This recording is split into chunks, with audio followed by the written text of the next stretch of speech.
Hello, folks. Welcome to another insightful episode on my channel. I'm your host, Saiman Shetty, the founder of Smart Green Card program, and today we are going to unravel the intricacies of the EB1A High Salary Criterion. So, if you are an immigrant aspiring to secure a green card through the EB1A category, this is a crucial factor to understand. This video also contains the recent policy manual update by USCIS on the EB1A criteria. So, make sure you are watching it till the end to get the scoop.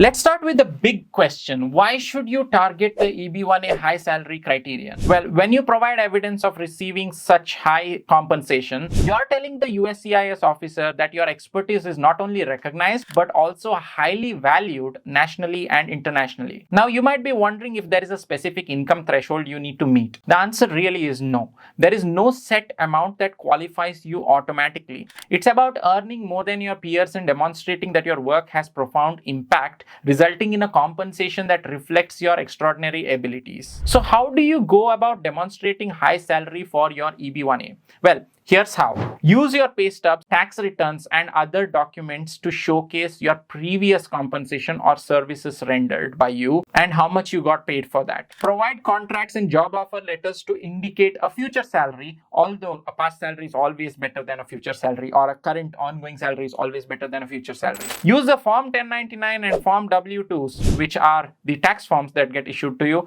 as evidence of your income. This is mostly if you are working in the US. If you are working internationally, you have your own tax documentation that you can showcase as well. So you can also request a letter from your employer justifying your high remuneration based on your extraordinary abilities and skills and contributions. These can carry significant weight in your EB1A application. However, certain items typically won't count as evidence of a high salary and kind of can be easily squashed by the USCIS officer based on subjectivity. So better stay away from those. And the examples of those are insurance that you get, 401k contributions that the company matches, reimbursements or travel allowances that you get, etc. Now, to gather relative compensation data in your field, you should consider the following resources. Number one, Bureau of Labor Statistics or BLS website is a government source that you can consider. Salary.com, Indeed.com, Payscale.com. There's also a bunch of geographical compensation surveys that you can do to provide insights into how your salary compares to others in your specific location in the specific field as well.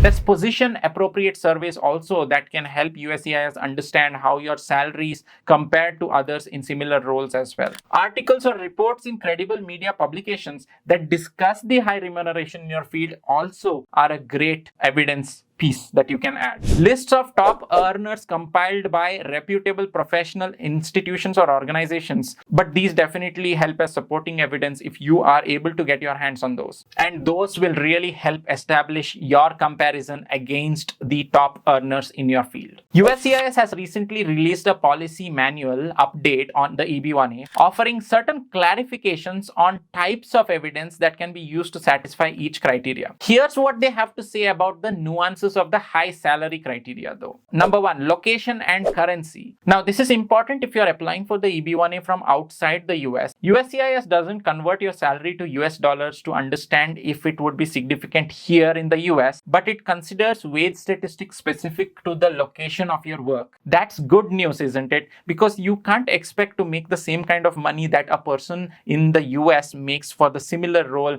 as compared to a person in India, let's say. Number two, if you are a startup founder or an entrepreneur applying for the EB1A, USCIS determines whether your business has received sizable funding from venture capitalists or angel investors or government entities or similar sources to evaluate the high salary criterion as well. Number three, salary rate measurement. USCIS examines if the comparative data relates to an annual salary or an hourly wage. They also consider how this data aligns with your compensation method as well. For example, artists who may be paid per project or based on hours worked can still use the wage data if they provide documentation revealing the number of hours worked as well and the hourly pay associated with it. Number four, survey validity. Be cautious about using salary data from websites that rely on user-reported information. USCIS may question the validity of such data if it lacks credibility or if there are too few user reports that form the crux of that analysis. Number five, occupational data. Using a broad spectrum of occupational data can lead to inaccurate comparisons, which will likely be rejected by USCIS. For example,